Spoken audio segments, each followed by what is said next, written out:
93.7 Citizen FM, Abuja.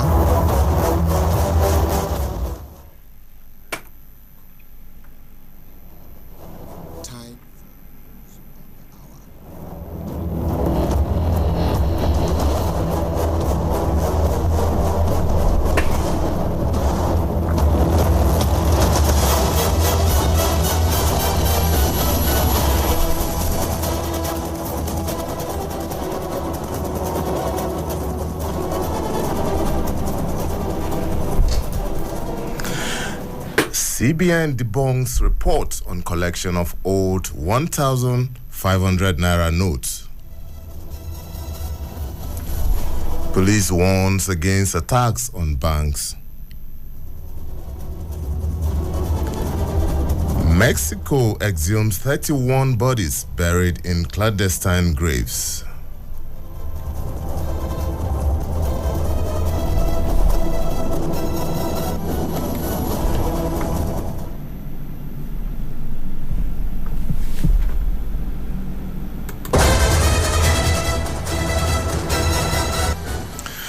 Everyone, welcome to the Citizen FM News at 6. I'm Lawrence Umoite. The management of the Central Bank of Nigeria has disassociated itself from media reports quoting that the bank has authorized the deposit of old 500 and 1,000 naira notes. A statement by the CBN Director of Corporate Communications, Osita Nwanesobi, asks the general public to disregard the report. The bank said, in line with Mr. President's broadcast of February 16th, the CBN has been directed to only reissue and recirculate the old 200 naira notes, and this is expected to circulate as legal tender for 60 days up to April 10th, 2023. It urged members of the public to disregard any message or information not formally released by the central bank on this subject. The Nigeria Police Force has warned against attacks on banks and described such actions as armed robbery. The warning came on the heels of attack on bank facilities in several parts of the country following the Naira crunch.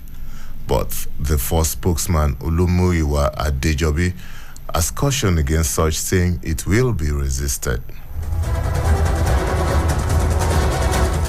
Senior legal practitioners are divided over the legality of President Muhammad Buhari's recent directives of the reintroduction of the old 200 naira notes into circulation. Lagos lawyer and human rights activist Femi Falana urged the federal government to comply with the judgment of the Supreme Court, which ordered that the old notes remain legal tender without any further delay. This is contempt of court. It's indisputable. But again, I'm not surprised.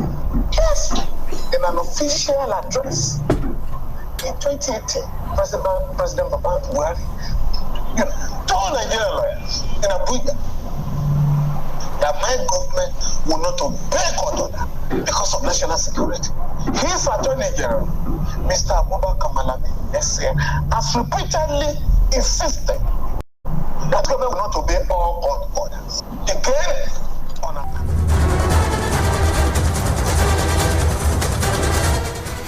Another senior lawyer, Professor Paul Ananaba, described the action of the president as an affront on the judiciary. I'll start with the president on this one. I don't, because it is an affront on the Supreme Court and the Constitution.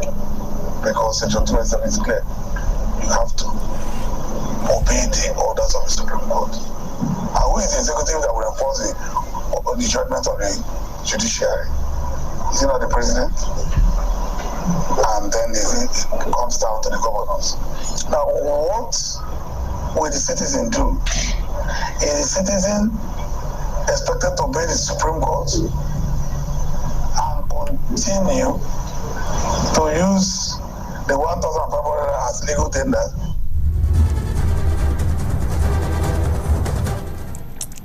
Meanwhile, former chairman of the National Human Rights Commission, Professor Chidi Odinkalo, says the president was within his right to make policy statements and supervise implementations of directives on currency matters.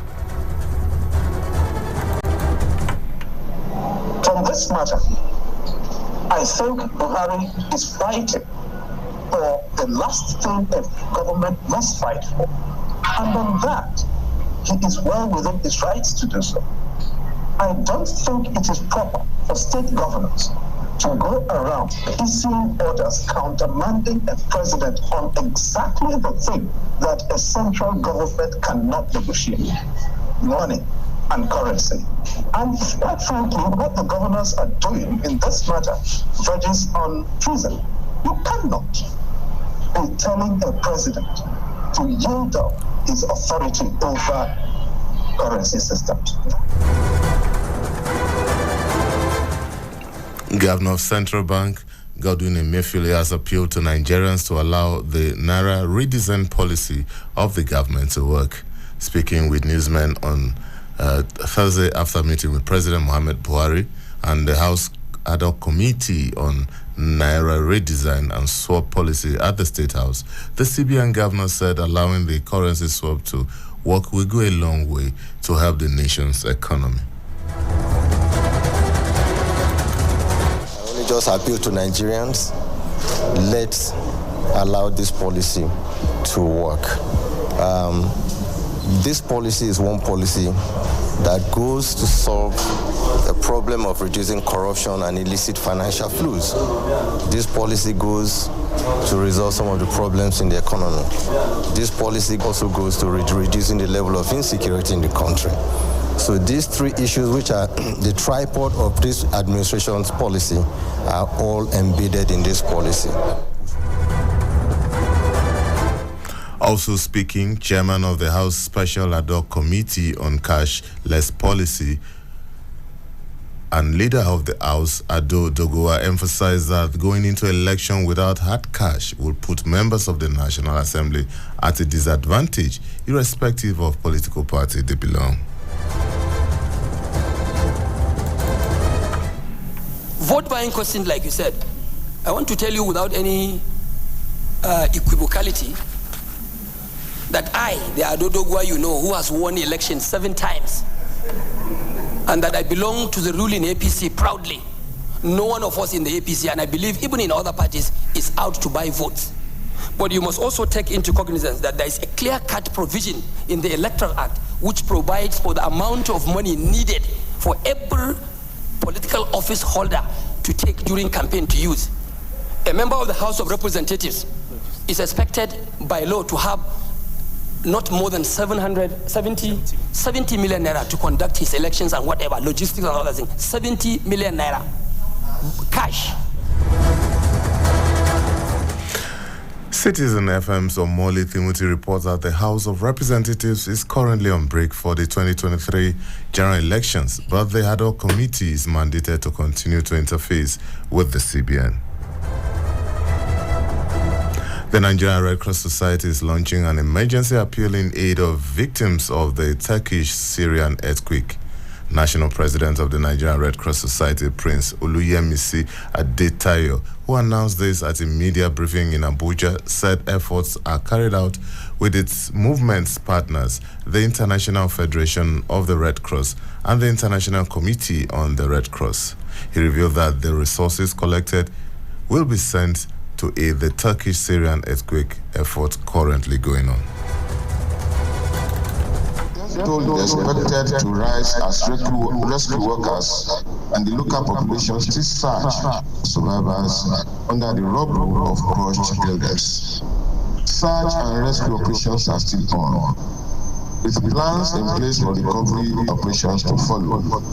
Humanitarian actors, led by the government and the two countries' Red Crescent societies, and the front line supporting the affected communities, regardless of the challenges they encounter and the limited means and resources. The Kingdom of Saudi Arabia has arrested and detained about 800 Nigerians for various offenses bordering on irregular migration. This was contained in a statement signed by the head Public Relations Unit Nigerians in Diaspora Commission, Gabriel Odo, on Friday. The Saudi authorities said 45,000 illegal migrants were in the country, hence the need to get rid of the undocumented foreigners.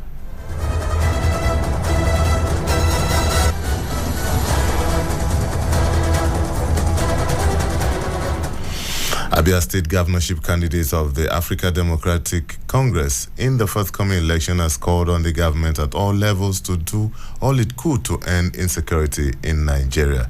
He described insecurity as the greatest challenge facing the country. He also promised to turn Abia State into a business hub. The candidate stated this at the media parley in Abuja. He promised to bring in investors, foreign investors, to Abia State for the election. And I want to tell you that something has to be done now. You go to area, people are just moving around like nothing is happening. Go to Olioba, nothing is happening. Go to all the markets. Abians are traders, including transporters, cannot have simple 5,000 naira in their hands to pay. The new notes are not in their hands. The old notes are not available. So this is a very serious crisis situation. The economy is crashing. Families are hungry, and their money are in the bank. They go to ATM. They can't have access to resources, to funds.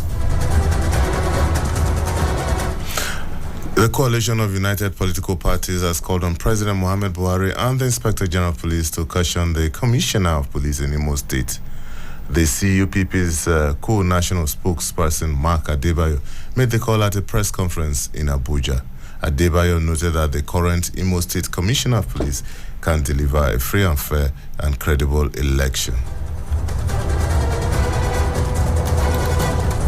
Inspector General and the Police Service Commission to save the institution of the police this embarrassment and call the Commissioner of Police to order. He was deployed to Imo State to protect lives and property.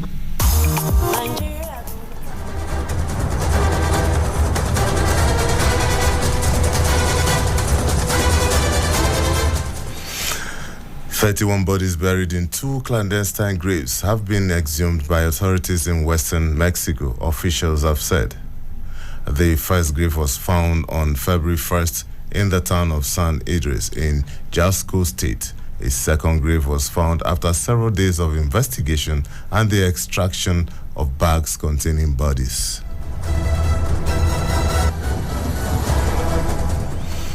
Before we end the news, a recap of the highlights. The Central Bank of Nigeria has debunked reports on collection of old Naira notes.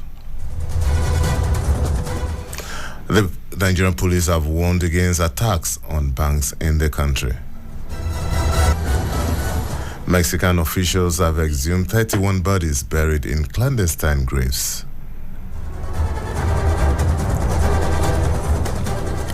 That's the Citizen FM News at 6. I am Lawrence Omoite.